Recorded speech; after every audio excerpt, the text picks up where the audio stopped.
चौधरी जी phone पर पंडित जी से अपनी बेटी शालिनी की शादी को लेकर बातचीत कर रहे होते हैं। देखिए पंडित जी, शालिनी हमारी इकलौती बेटी है और हमें इसकी शादी में कोई कमी नहीं करनी। अरे दिल खोल कर खर्चा करेंगे हम अपनी बेटी की शादी में। बस लड़का सरकारी नौकरी वाला होना चाहिए। अरे हाँ, हम इसी साल अपनी बेटी की शादी करना चाहते हैं।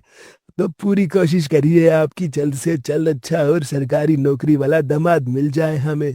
तभी शालिनी वहां आती है और अपने पिताजी से कहती है, क्या पापा, आप फिर से शुरू हो गए? अरे बेटा, अब तू बड़ी हो चुकी है और समय पर शादी ब्याह बहुत जरूरी है। वो सब तो ठीक है, पर ये सरकारी नौकरी का क्या ड्रामा लगा रखा है आपने? देख, मैं तेरे लिए सरकारी नौकरी वाला पति ढूंढ रहा हूँ ताकि तेरा फ्यूचर पूरी तरह से सेफ रहे। सरकारी नौकरी वाले पति से फ्यूचर सिक्योर रहता है क्या पापा? अरे आप मेरे लिए लाइफ पार्टनर ढूंढ रहे हैं या कोई गवर्नमेंट की स्कीम? अरे शालिनी, अभी तुझे पता नहीं है कि सरकारी नौकरी में कितनी ताकत होती है। खैर ये सब छोड़, शाम को घर जल्दी आ जाना, शाम को शादी में जाना है हमें। किसकी शादी पापा? अरे मेरे दोस्त की बेटी प्रिया की शादी है। वहाँ सारे सरकारी अफसर ही आएंगे क्योंकि उसकी बेटी की शादी एक सरकारी अधिकारी से हो रही है। क्या पता उस शादी में तू भी किसी सरकारी अधिकारी को पसंद आ जाए। आपको क्या लगता है पापा, अगर मैं किसी को पसंद आ गई तो क्या मैं उससे शादी कर लूंगी? अरे ये सब छोड़ तू और चुपचाप कॉलेज जा। ठीक है, आती हूँ मैं। ऐसा कहकर शालिनी कॉलेज के लिए घर से निकल जाती है और बाहर जाते ही शालिनी अपने बॉयफ्रेंड विपुल को कॉल करके कहती है, अरे कहाँ हो तुम? आ रहा हूँ जाने मन। जल्दी आओ विपुल, मुझे लेट हो रहा है। इतना लेट कैसे हो गई तुमको आज? अरे वो आज मम्मी ने लंच देने में देर कर दी और आज मेरे ऑफिस में इम्पोर्टेंट मीटिंग भी है। अच्छा कोई बात नहीं, जल्दी आओ, मैं वेट कर रही हूँ। थोड़ी देर में विपुल भी बाइक से वहां आता है और शालिनी को कॉलेज छोड़कर खुद अपने ऑफिस के लिए निकल जाता है। इसी तरह से शाम को शालिनी अपने माता पिता के साथ शादी में जाती है। तभी शालिनी के पिता शालिनी से कहते हैं, देख शालिनी, कितनी आलीशान शादी है ये। अरे क्या तैयारी की गई है शादी की व्यवस्था में। अरे हम भी तेरी शादी ऐसे ही किसी सरकारी अधिकारी से करवाएंगे। पापा आप यहाँ भी शुरू हो गए? तभी वहाँ एक प्रताप सिंह नाम का आदमी आता है जो कि शालिनी के पिता का दोस्त था। अरे चौधरी, कैसा है तू? काफी सालों बाद तुझसे मुलाकात हुई मेरा यार। हाँ यार, इतने सालों बाद तुझे देखकर बहुत खुशी मिल रही है मुझे। वैसे इससे मिलो, ये मेरी बेटी शालिनी है। अरे शालिनी कितनी बड़ी हो गई, अब तो शादी के लिए रिश्ते भी आते होंगे। रिश्ते तो बहुत आते हैं पर मुझे सरकारी नौकरी वाला लड़का चाहिए अपनी बेटी के लिए। अच्छा तो ये बात है। वैसे भी मैं अपने बेटे विकास के लिए सुंदर और पढ़ी लिखी बहू ढूंढ रहा हूँ और मेरे बेटे की सरकारी नौकरी भी है। क्या बात है, वैसे क्या नौकरी करता है विकास? अरे मेरा बेटा बैंक में जॉब करता है। सुबह 10 बजे बैंक खुलता है, शाम 4 से 5 बजे तक घर आ जाता है और अच्छी खासी सैलरी भी ले रहा है। फिर तो शालिनी और विकास एक दूसरे के लिए बिल्कुल सही रहेंगे। अपने पिता के मुंह से ये सुनते ही शालिनी को गुस्सा आने लगता है, लेकिन उस वक्त शालिनी कुछ नहीं कहती। इसी तरह से घर आने के बाद शालिनी अपने पिताजी से कहती है, पापा आपसे किसने बोला था प्रताप अंकल से मेरी शादी की बात करने को? अरे तो मैं तेरे लिए सरकारी लड़का देख ही रहा था, तो बुराई क्या है इसमें? पापा मैं किसी से प्यार करती हूँ और उसी से शादी करूंगी।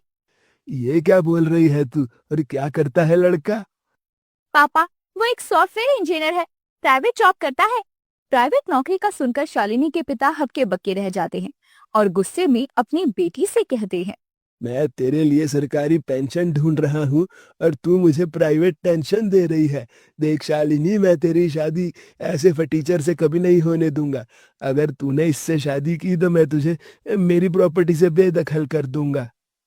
पापा मुझे आपकी प्रॉपर्टी नहीं चाहिए, मुझे तो आपका आशीर्वाद चाहिए।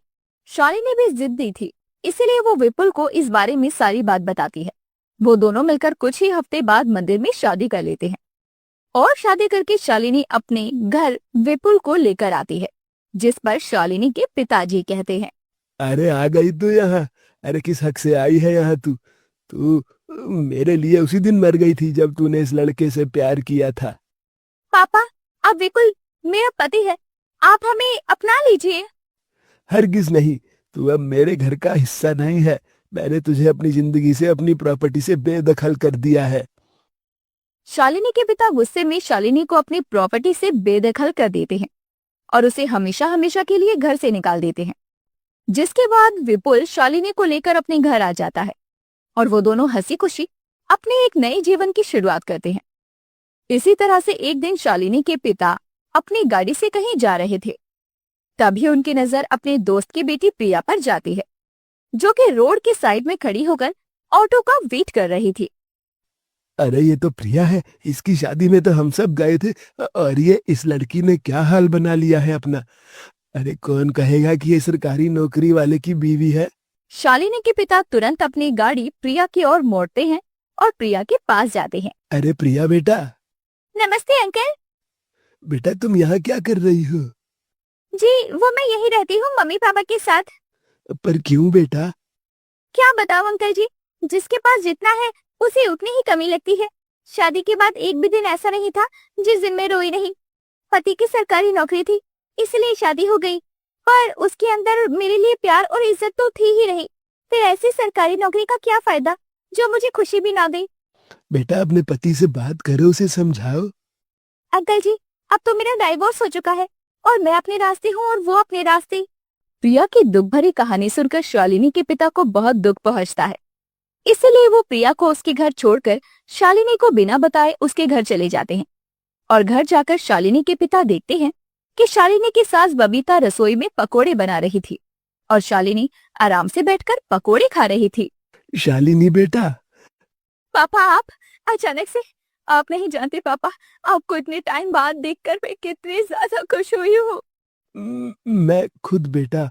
अच्छा शालिनी, तू यहाँ खुश तो है ना? खुश, बहुत खुश हूँ पापा।